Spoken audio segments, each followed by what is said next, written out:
Bismillahirrahmanirrahim. Assalamualaikum warahmatullahi wabarakatuh.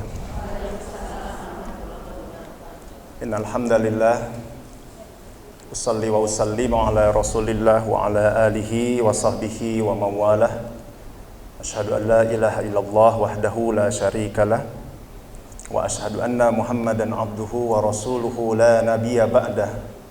Allahumma salli wa sallim wa barik ala sayyidina wa maulana Muhammadin sallallahu alaihi wasallam wa ala alihi wa ashabihi al-karim, amma ba'd.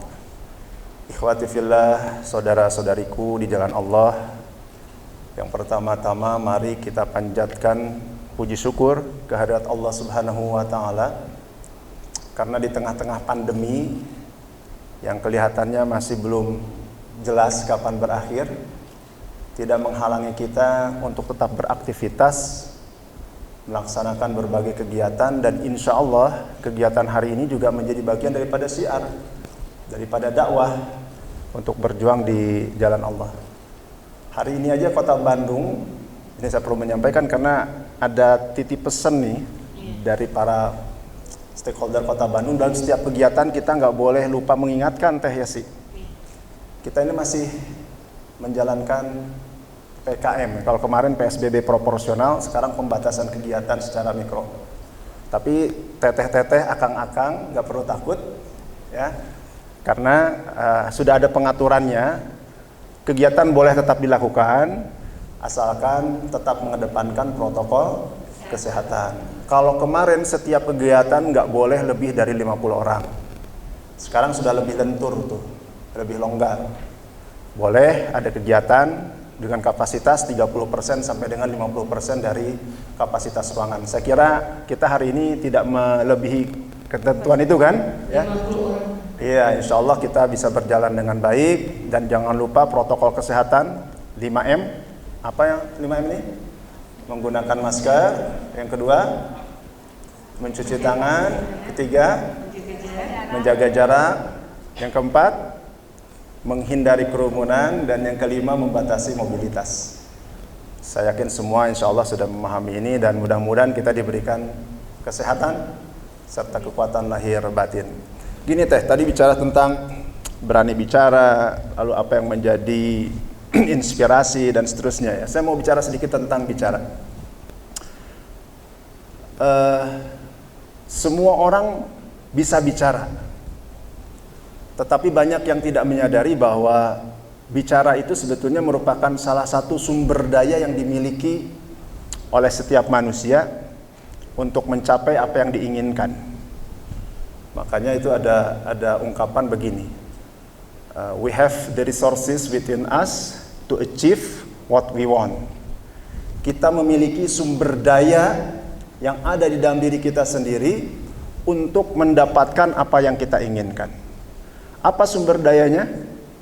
Siapa yang bisa jawab? Hadiahnya umroh nih. Tapi berbentuk brosur. Sumber dayanya adalah akal. Betul nggak? Akal ini yang merupakan sumber daya kita, berbeda dengan makhluk yang lain. Dan dengan akal itu kita bisa mengolah, bisa memiliki kemampuan untuk berbicara dengan baik. Dan sejarah seni berbicara, atau yang kita kenal sekarang dengan public speaking, itu sama tuanya dengan sejarah peradaban manusia itu sendiri. Betul nggak? Kan begitu ada manusia, otomatis dia harus berkomunikasi dengan sesama manusia, dia harus memiliki kemampuan untuk berbicara. Kalau dulu zaman Yunani kuno, itu disebutnya tuh retorika, keahlian berpidato, keahlian berbicara. Terus berkembang menjadi speech communication, menjadi oral communication, dan terakhir menjadi public speaking.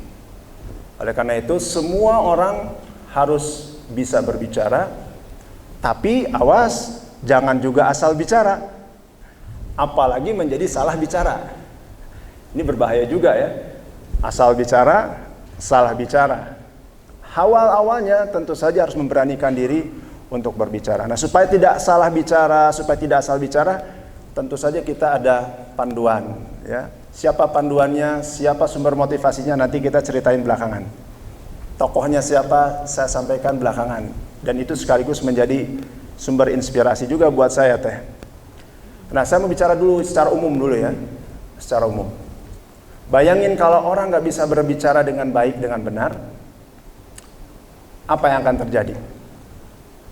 Jangankan untuk profesi-profesi yang memang menuntut kemampuan untuk public speaking ini. Ibu dengan suami aja bisa timbul masalah gara-gara salah ngomong, bener nggak? Iya. Saya pernah mendapatkan data perceraian yang terjadi, ya. Itu bukan karena masalah ekonomi, walaupun itu salah satu yang menonjol, ya. Yang kedua, persoalannya itu karena masalah komunikasi, katanya. Ada suami istri cerai, pas ditanya, kenapa ibu cerai sama suaminya? Gak nyambung kalau ngomong. Lah, selama ini kemana aja, apa tidak pernah ngobrol? Itu sering kita temuin kan.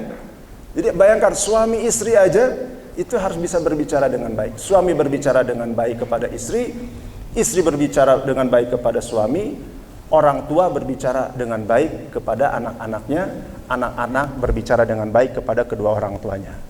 Nah, kalau itu bisa dilakukan, insya Allah tuh keluarganya, rumah tangganya menjadi keluarga dan rumah tangga yang sakinah, mawaddah, warahmah. Kebayang ya, kalau ada suami datang ke rumah, mama, waduh, apa yang terjadi tuh? Horor. Atau mamanya juga sama, papa, horor juga tuh rumah tangga. Ini karena salah komunikasi yang terjadi di antara keduanya. Nah, profesi-profesi di luar itu apalagi? Apapun profesinya sebetulnya menuntut kemampuan untuk berbicara dengan baik, Bu. Politisi gimana politisi? Wah, jelas politisi harus bisa ngomong tuh. Saya pertama kali dulu mendapatkan amanah menjadi anggota dewan, walaupun dewannya dewan kelas kampung ya, hanya level kabupaten kota.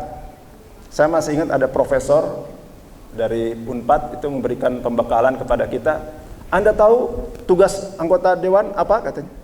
Yang pertama itu ngomong. Tugas anggota dewan yang paling utama adalah ngomong. Yang kedua, ngomong. Yang ketiga, baru ngomong. Ya, kita memang dituntut harus bisa bicara. Ada rapat-rapat, paripurna, rapat komisi, alat kelengkapan dewan, semua dipenuhi dengan aktivitas berbicara. Bayangkan kalau ada anggota dewan yang nggak bisa ngomong. Dan faktanya ada. Ibu percaya nggak? Ada, saya nggak akan menyebutkan nama dari fraksi mana, tidak ya, nggak boleh. Tapi ada teman dewan saya selama periode yang lalu 5 tahun nggak pernah ngomong dalam setiap rapat yang diikutin. Bayangin tuh. Jadi hadir, tapi nggak ngomong. Padahal salah satu fungsi dewan itu adalah untuk menyampaikan aspirasi dari warganya, dari masyarakat, dari konstituennya kan. Bayangin kalau nggak bisa ngomong. Itu politisi ya. Profesi apa yang kira-kira harus bisa ngomong? Pengacara. Jelas pengacara harus ngomong. Pengacara, hakim, jaksa, semua harus bisa ngomong. Apalagi? Pedagang. Pedagang perlu bisa ngomong nggak? Perlu dong, meyakinkan pembeli. Oh, ini Bapak, Ibu kalau beli ini, oh nanti. Apalagi? Guru harus bisa ngomong. Siapa lagi? Saya mau cerita sedikit tentang guru. Ibu dulu pernah sekolah pasti kan? Sok, guru mana yang paling mudah diingat oleh Bapak dan Ibu? Pasti guru yang bawel.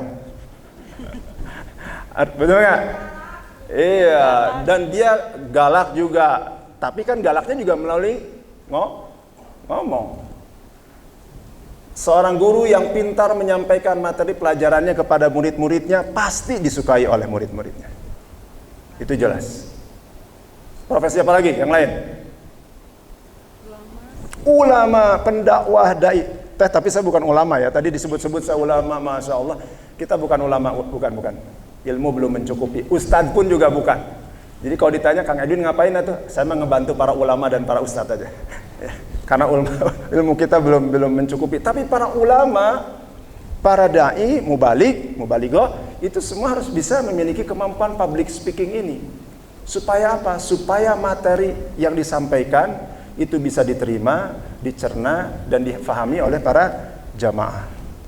Apalagi profesi apa? Semua profesi, bahkan bandit aja mesti pintar ngomong. Bener nggak? Penipu, coba. Penipu harus bisa ngomong nggak? Harus bisa. Kepala mafioso harus bisa ngomong. Saya mau cerita sedikit, tapi ini bukan untuk ditiru ya kalau figur-figur seperti ini.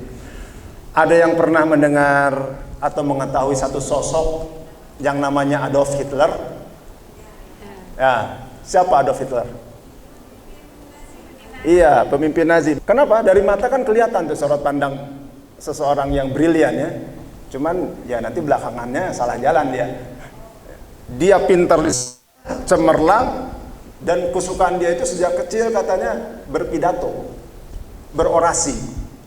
Lalu kemudian dia masuk lulus sekolah, nggak sampai selesai dia daftar ke tentara di negaranya. Dan kebetulan ketika itu Jerman terlibat Perang Dunia ke-1. Saya mau tanya, Jerman menang atau kalah dalam Perang Dunia ke-1? Kalah. Adolf Hitler ini ketika itu mencapai pangkat kopral.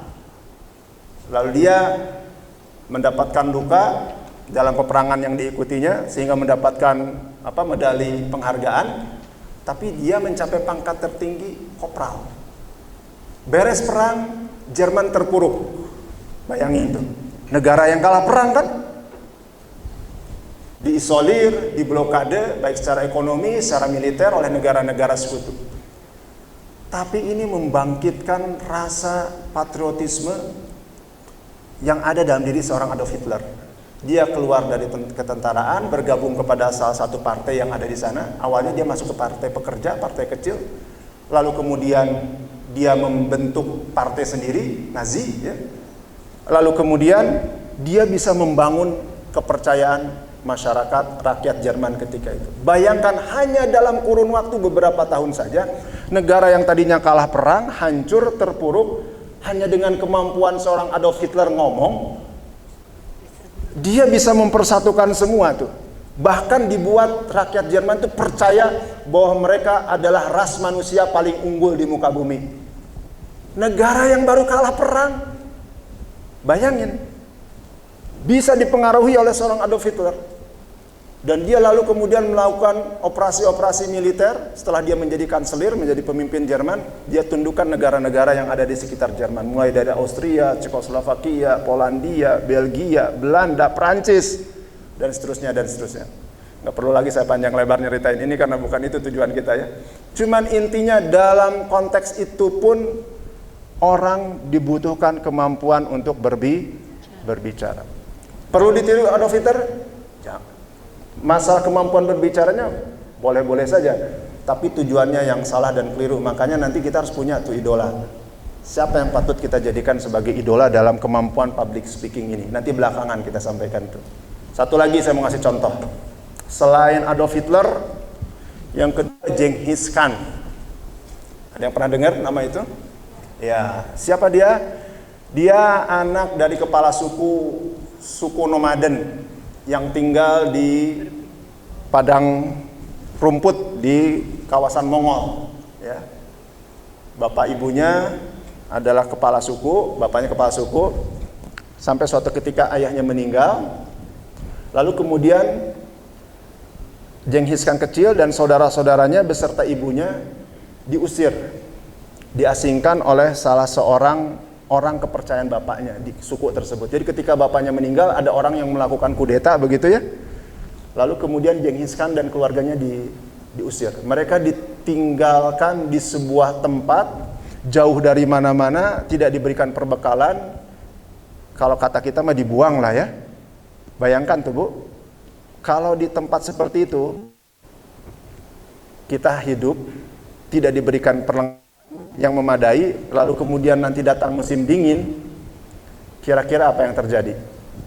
Ya sebetulnya sama saja dengan kata lain, Genghis Khan dan saudara-saudaranya ini mau dibunuh sebetulnya dengan cara diasingkan seperti itu. Tapi yang hebat bagaimana dia bisa bertahan dengan cara dia, lalu kemudian dia bisa mengajak suku yang lain untuk membalaskan dendamnya kepada orang yang telah memperlakukannya seperti itu, direbut kembali sukunya, lalu suku-suku bangsa Tartar atau Mongol yang ada ketika itu bisa dipersatukan.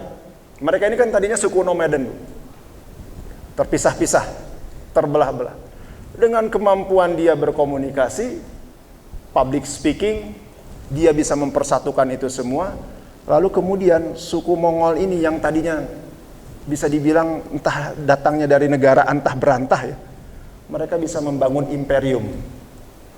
Mereka bisa mengalahkan kekuatan-kekuatan yang saat itu sedang berkuasa seperti kerajaan Persia, bahkan juga termasuk dinasti kesultanan kerajaan Islam yang sedang berkuasa. Hanya dari apa kemampuannya? Berbicara.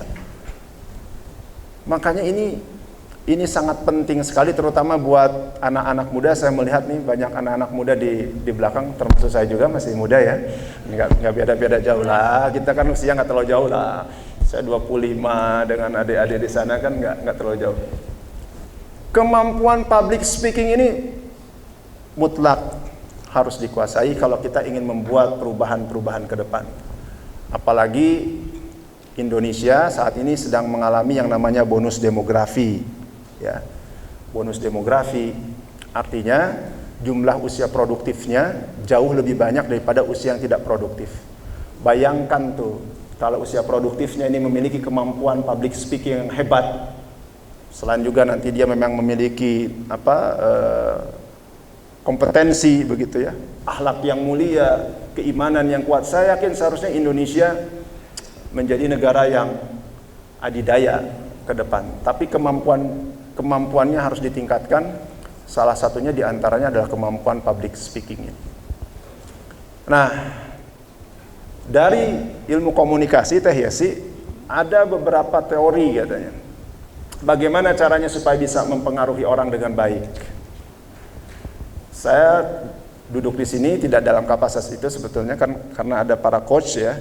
Ini hanya sekedar selintas saja untuk ya untuk kata yang baik, betul, menginspirasi dan tentunya bermanfaat. Ya, secara umum ini saya sampaikan, nanti secara khusus ada yang akan kita sampaikan. Secara umum saja dalam ilmu komunikasi itu bagaimana mempengaruhi orang, itu ada beberapa tips ya. Yang pertama, kita harus menghargai dan menghormati audiens. Ini nomor satu. Bapak dan Ibu, kalau kita mau dihargai oleh orang, kita harus menghargai mereka juga. Termasuk juga ketika kita melakukan komunikasi. Lalu yang kedua, kita juga harus memiliki empati. Merasakan apa yang dirasakan oleh audiens. Karena komunikasi itu adalah dua arah. Dua-duanya harus kita miliki tuh. Satu, menghormati dan menghargai para audiens, lawan yang diajak bicara. Dan yang kedua, kita harus memiliki empati. Coba bayangin kalau misalnya saya ngobrol dengan Bapak dan Ibu seperti ini misalnya. Biarpun saya ngomong sopan pun juga, Bapak Ibu yang saya hormati, tapi tangan saya begini. Ini akan memberikan dampak yang berbeda. Atau misalnya saya begini. Bu, apa kabar Bu? Apa kabar? Saya hari ini mau ngobrol-ngobrol ya. Tolong didengerin ya. Kira-kira gimana? Enak atau enggak? Enggak. Dan dalam ilmu komunikasi para pakar tuh menyampaikan kalau tangan dan postur tubuh itu sangat mempengaruhi juga dengan apa yang akan kita sampaikan. Kalau tangan di pinggang artinya kan kita sombong. Menganggap orang kecil, begitu pula dengan tangan di saku begini kan ngobrol. Ini menganggap remeh atau merendahkan lawan bicara kita. Kalau tangan di belakang seperti ini misalnya, terkesannya kaku. Nah, dalam ilmu komunikasi ini perlu diketahui sebagai dasar ketika kita melakukan public speaking. Walaupun teori tadi tidak berlaku khusus untuk pendidikan militer. Kenapa saya katakan demikian? Karena dulu saya pernah mengikuti pendidikan militer Taruna Akabri di AAU tahun 91, Bapak dan Ibu. Di sana justru kebalikannya. Taruna, mana sikapmu? Harus begitu katanya. Tangan kita harus begini. Ini sikap sombong, diajarin malah.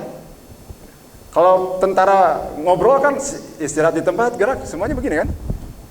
Supaya ada perhatian dari audiens. Karena memang mereka dibentuk untuk sesuatu yang berbeda. Jangan disamain. Tapi kalau kita yang secara umum, tentu saja terikat dengan hal-hal tertentu. Jadi yang nomor satu tadi apa, Bu? Menghormati, menghargai audiens. Yang kedua, memiliki empati. Yang ketiga, audible. Audible itu artinya apa yang disampaikan harus jelas dan bisa difahami oleh audiens.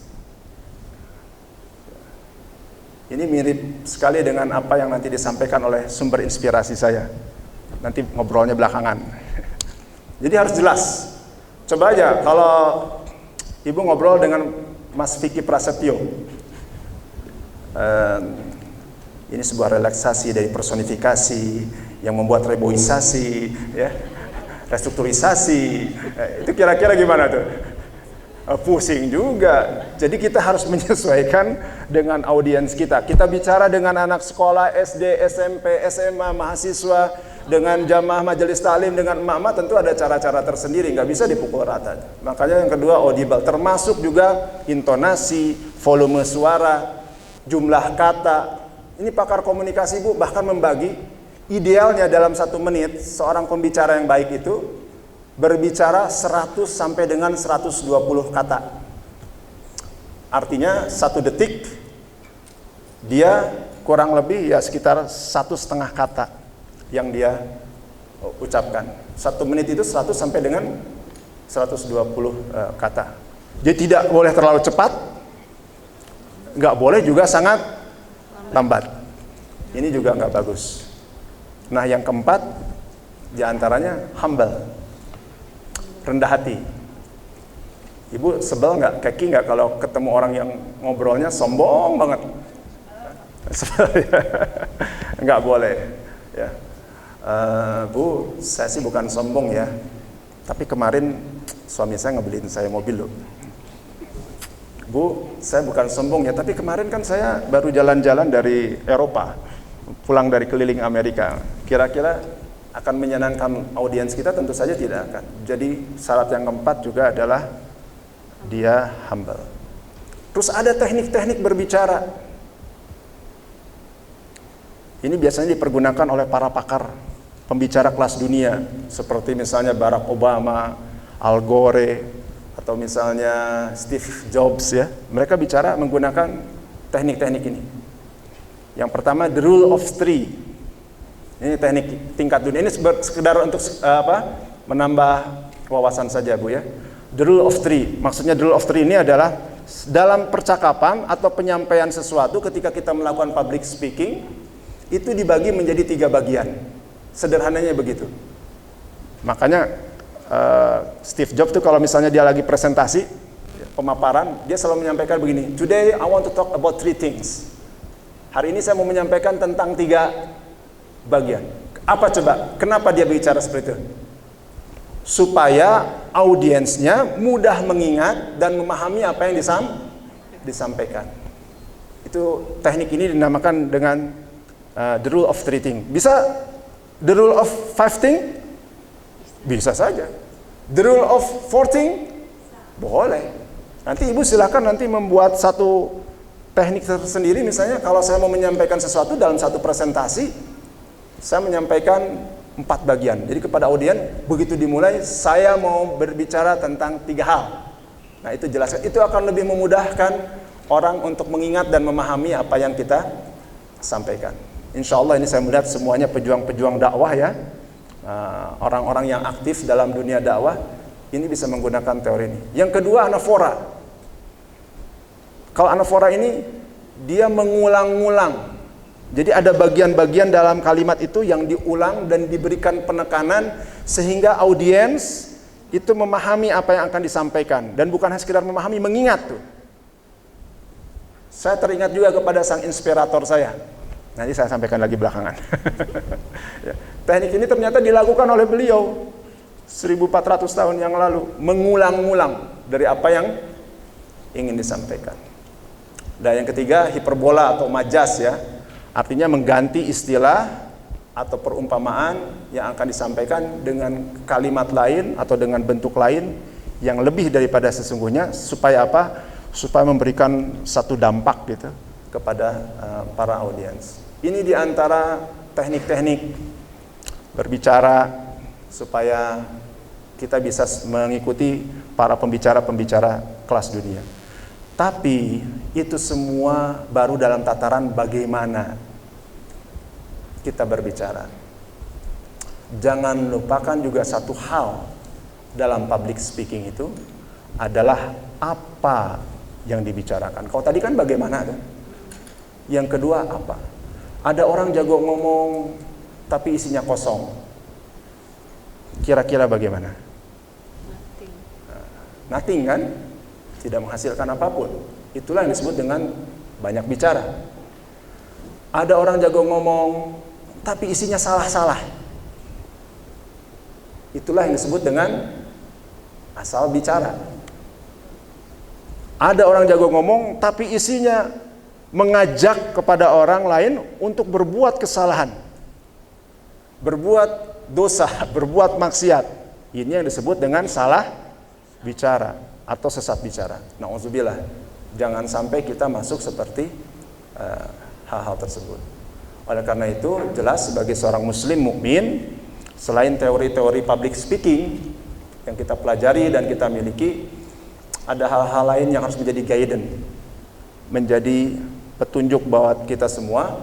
Apa itu? Tentu saja kita harus ada panduan, ada tuntunan. Nah, kira-kira siapa yang bisa atau layak dijadikan sebagai sumber inspirasi? Tadi Teh Yasi menanyakan, siapa Kang Edwin sumber inspirasinya dalam melakukan aktivitas, kegiatan, berbicara dan seterusnya, supaya kita bisa memanage dengan baik ya. Kira-kira siapa Teh yang bisa menjawab hadiahnya umroh berbentuk brosur? Iya, masuk. Teh Lucy yang di belakang tadi menjawab udah benar tuh, yaitu baginda Nabi Muhammad Rasulullah sallallahu alaihi wasallam. Laqad kana lakum fi Rasulillahi uswatun hasanah. Beliau itu adalah contoh suri tauladan yang terbaik dalam berbagai aspek kehidupan, urusan dunia maupun urusan akhirat. Termasuk juga ketika kita melakukan aktivitas public speaking. Iya. Dan Bapak dan Ibu, public speaking ini kalau menurut saya, bukan hanya menurut saya mengikuti juga pandangan para ulama, guru-guru kita, ini harus dimiliki oleh seorang pejuang dakwah. Ibu harus berani bicara. Judulnya hari ini kan berani bicara ya.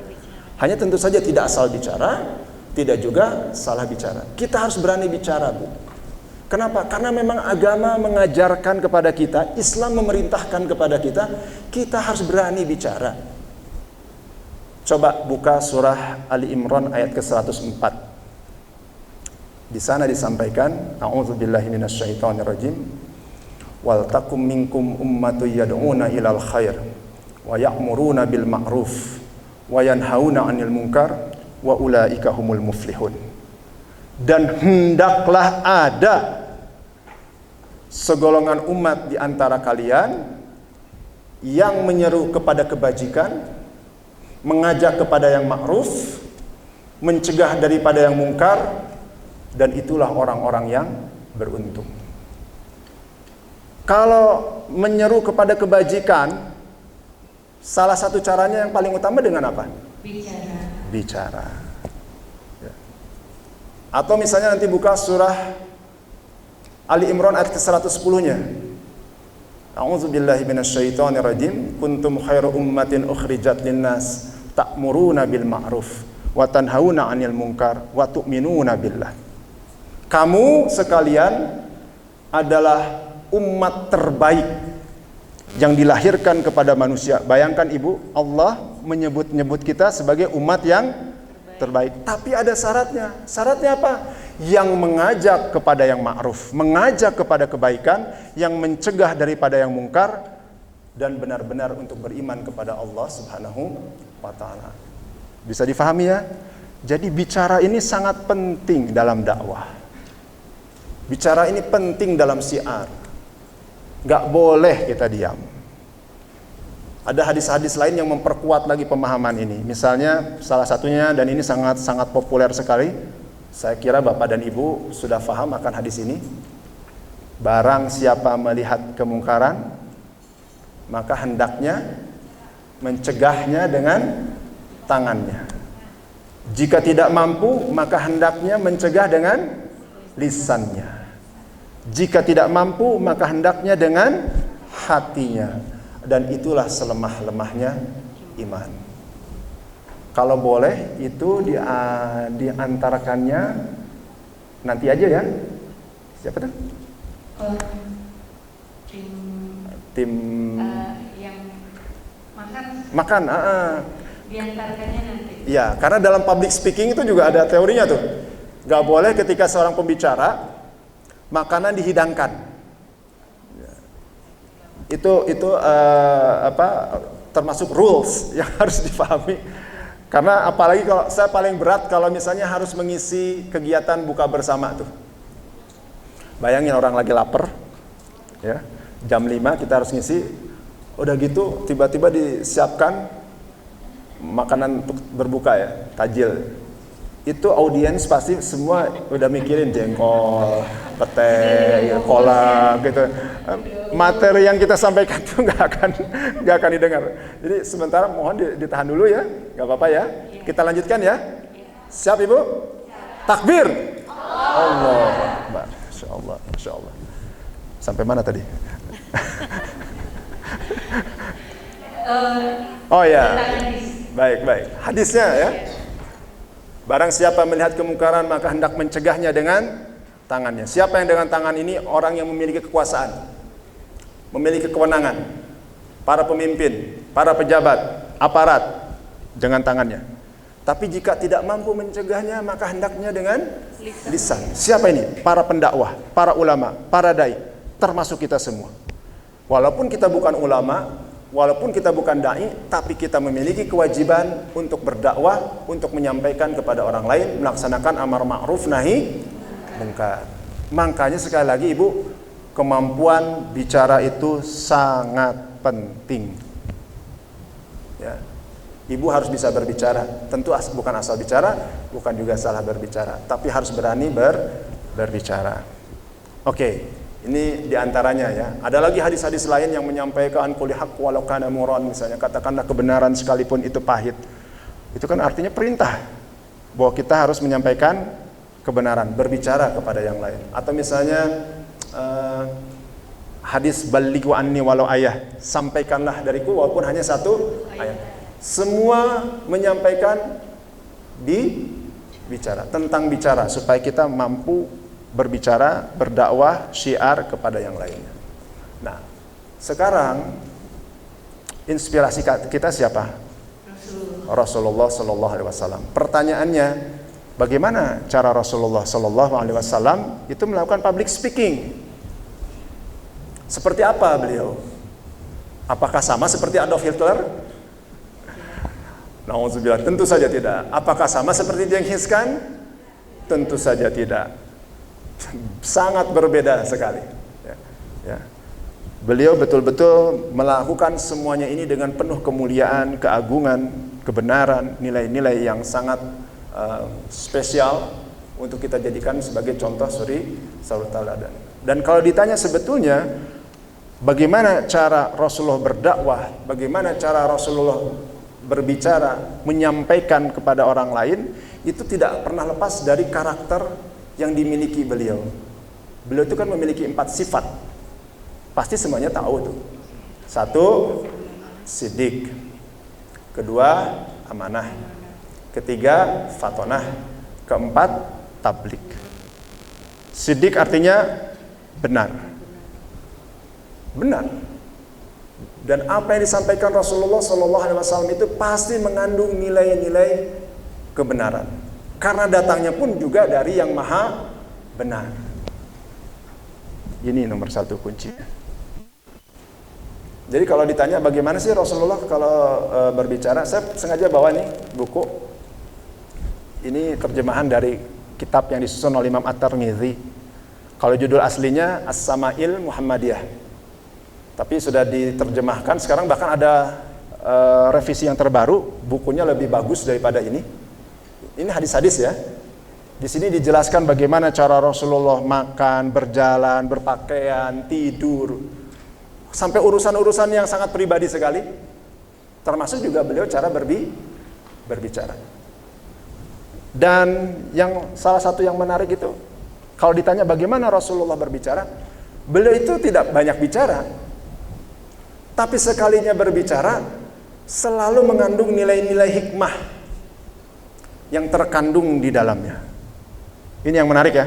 Makanya kan ada hadis, barang siapa beriman kepada Allah dan hari akhir, maka hendaknya berkata yang baik atau diam. Ini yang disampaikan oleh baginda Nabi Muhammad sallallahu alaihi wasallam. Tapi bukan berarti bahwa beliau tidak pernah ngobrol, beliau tidak pernah bercanda, beliau tidak pernah tersenyum. Oh, beliau juga adalah figur manusia yang sangat humanis ya. Beliau ngobrol, beliau bercanda, hanya ngobrolnya pun juga indah. Ngobrolnya pun juga memiliki nilai-nilai kemuliaan. Apakah Kang Edwin sudah begitu? Belum, boro-boro, masih jauh kita. Tapi setidaknya kita ada gambaran kan, bahwa yang dilakukan oleh baginda Nabi itu seperti itu. Dan semua didasarinya dari siddiq, benar. Ibu mau berbicara dengan seorang yang misalnya asik ngobrolnya, tapi tukang bohong, tukang ngibul, kira-kira seneng apa enggak? Misalnya dia bicara, di kantongan saya ada uang 11.000 triliun, misalnya, yang begitu ya. Ini buat bagi yang ngerti aja ya.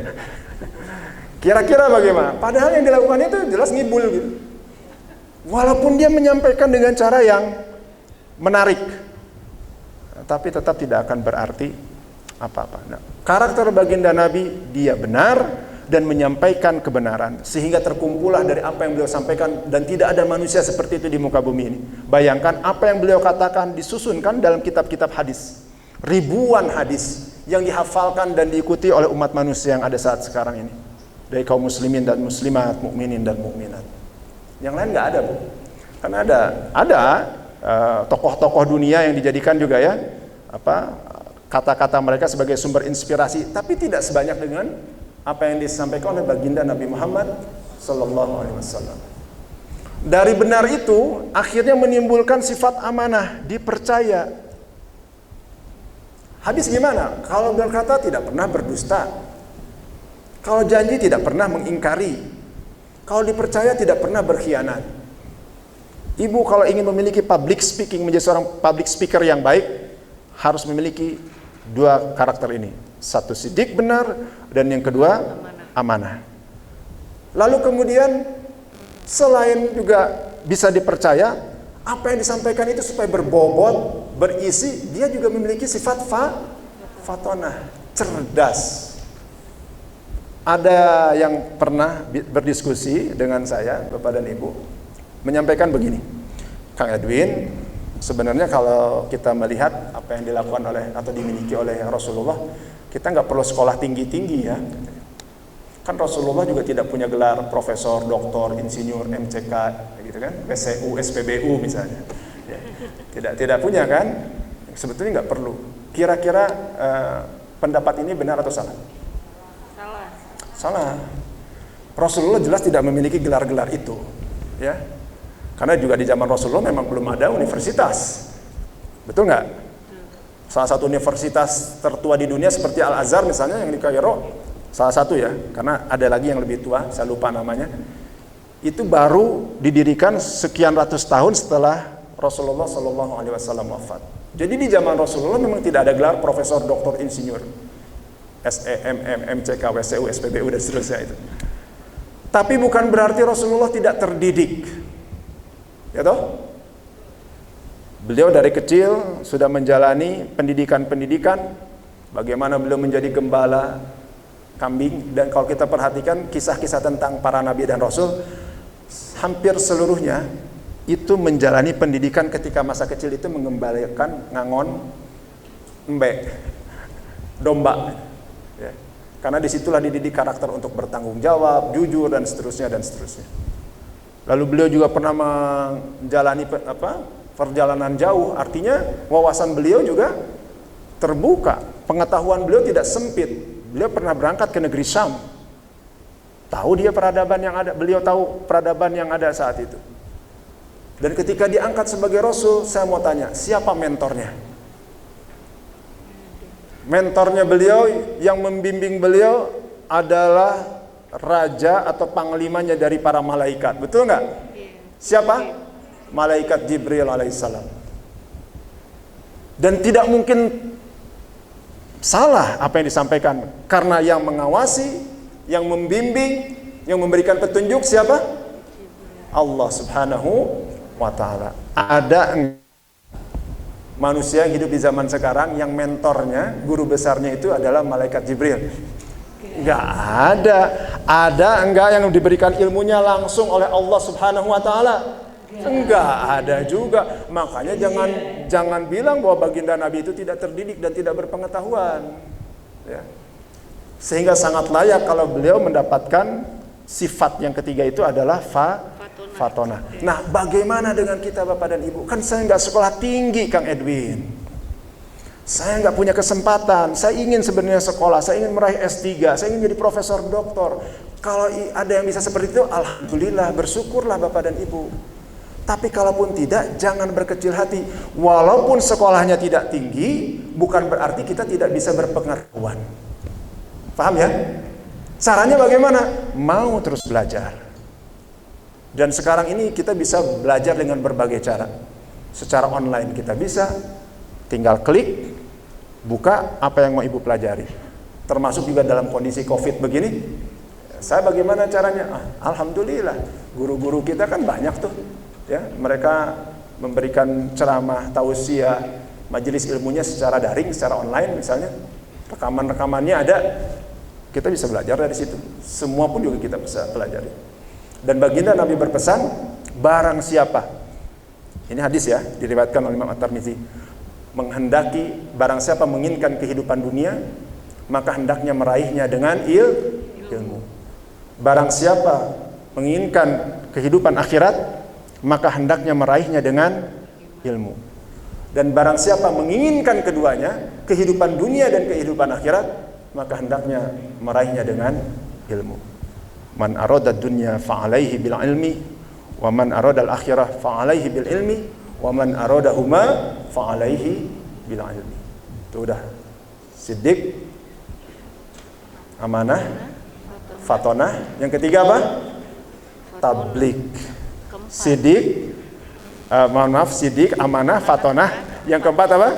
Tablik. Tablik menyampaikan kebenaran. Artinya kalau menyampaikan kebenaran harus apa? Bicara. Ibu sudah benar, ibu sudah amanah, ibu sudah berilmu, berpengetahuan, memiliki pengetahuan. Tapi kalau ibu nggak mau menyampaikan kepada yang lain, kira-kira ada manfaat atau tidak? Tidak ada. Tadi disebut-sebut oleh Teh Yesi, kan kita ingin menjadi manusia yang bermanfaat. Dan kata baginda Nabi, khairun nasi anfa'uhum linnas. Sebaik-baik manusia itu adalah yang memberikan manfaat bagi manusia yang lainnya. 4 ini harus kita miliki karakter ini. Siddiq, amanah, fatonah, tablik. Menyampaikan, menegakkan amar ma'ruf nahi mungkar. Ya, mengajak orang kepada hal-hal yang baik dan mencegah daripada yang mungkar. Itu mungkin Teh, nggak kerasa ini sudah hampir zuhur nih. Masya Allah. Luar biasa sekali ya terjawab ilmu dari sebuah public speaking kan dengan 4 sifatnya, yaitu siddiq, amanah, fatonah, dan tabligh. Artinya kita bicara yang baik, kemudian kita bisa dipercaya, cerdas, yaitu dengan ilmu, dan tabligh artinya kita menyampaikan. Jadi kalau akan ibu bapak punya 3 sifat tapi tidak tabligh, artinya ilmunya tidak sampai. Nah, problemnya ini kan sekarang itu ya ingin berkata benar, dipercaya sudah, cerdas sudah ikut semua kelas, training, ilmu, sekolah dan lain. Nah, problemnya itu ketika menyampaikan itu tidak percaya diri, merasa takut dicemooh, atau Kalau kita bilang ketika di depan tuh langsung blank, gugup, tegang. Nah, mengendalikan rasa takut tadi, takut dicemooh, takut salah, takut audiennya lebih pintar. Nah, ini gimana nih? Nah, ini problem public speaking itu sebenarnya. Ya.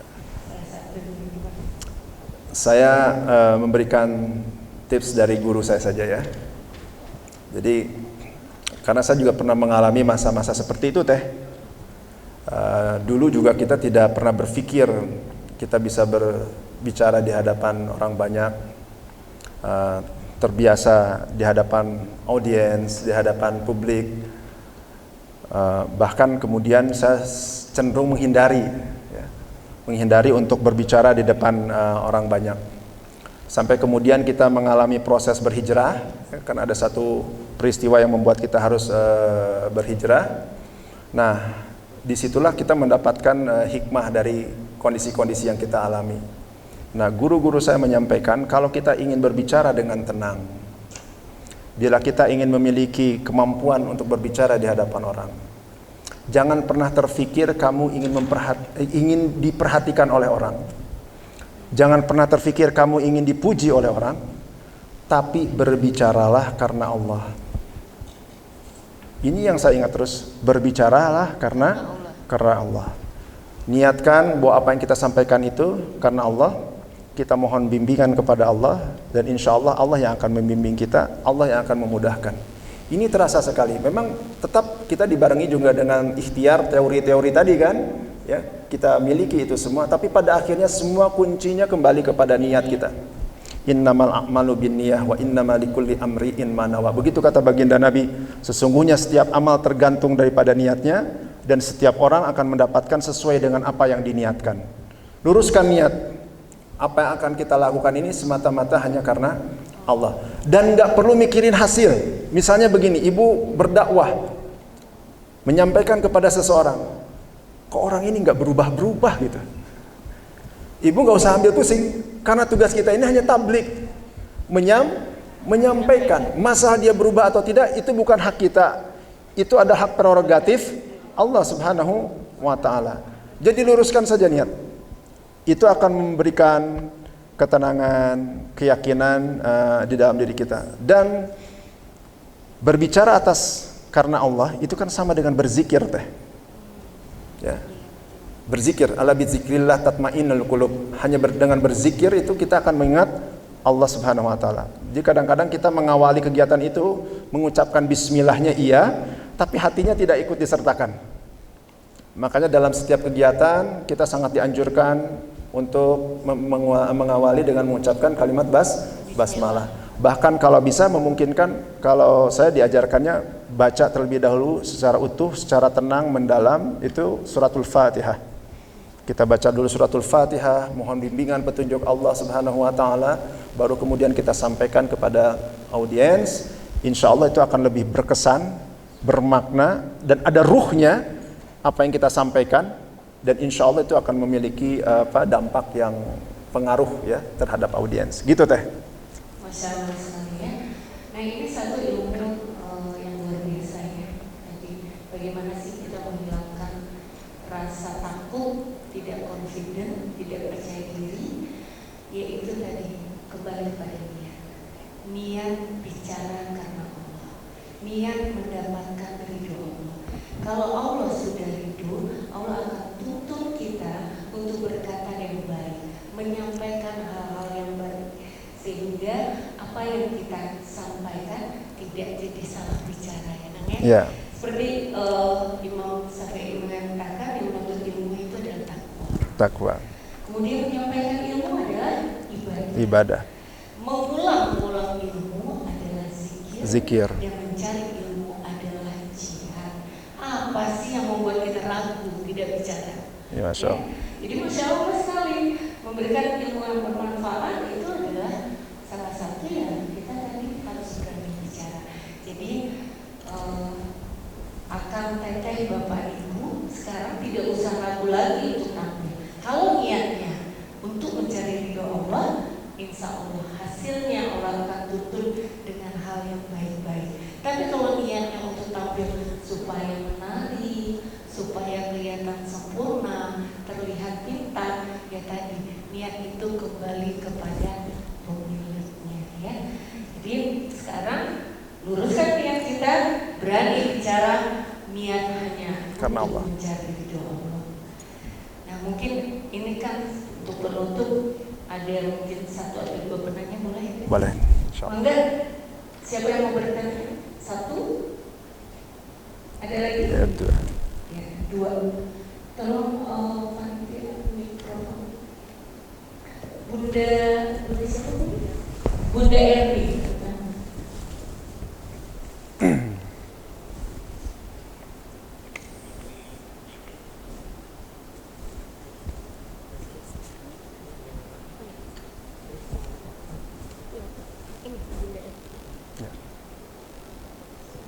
Alhamdulillah ini mereka menyimak sekali, bagus. Bismillahirrahmanirrahim. Assalamualaikum warahmatullahi wabarakatuh. Waalaikumsalam warahmatullahi wabarakatuh. Terima kasih sudah telah diberi waktu. Perkenalkan saya dengan Bu Herni dari Patikur, Pak.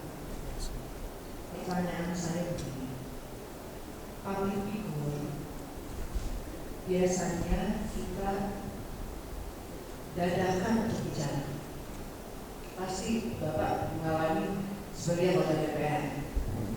Tiba-tiba silakan Pak untuk bicara. Karena kita ada apa yang harus sampai ini? Iya. Bagaimana sikap kita? Contohnya seperti saya datang masuk acara. Silakan Ibu sambutan. Apa yang materinya? Gimana ya? Gimana nih gitu? Itu terus yang selalu kita kadang-kadang grogi loh. Padahal anggaplah kita sudah jauh terbang dari mana gitu ya Pak ya. Tapi tentunya pasti kita menghadapi fase-fase gugup, terus gimana lah, panas dingin, langsung tiba-tiba merinding gitu rasanya. Itu gimana menghadapi? Terima kasih dari saya. Wassalamualaikum warahmatullahi wabarakatuh. Waalaikumsalam warahmatullahi wabarakatuh. Langsung dijawab aja? Ya, langsung. Ini pertanyaan yang sangat super sekali ya. Dan alamiah banyak sekali mungkin dialami oleh kita semua ya. Ibu pernah mengalami kondisi seperti itu? Dalam satu acara tiba-tiba ditodong. Ya. Dan siapa yang memberikan sambutan? Ini kondisi ini Bu sama seperti orang kalau diminta menjadi imam sholat.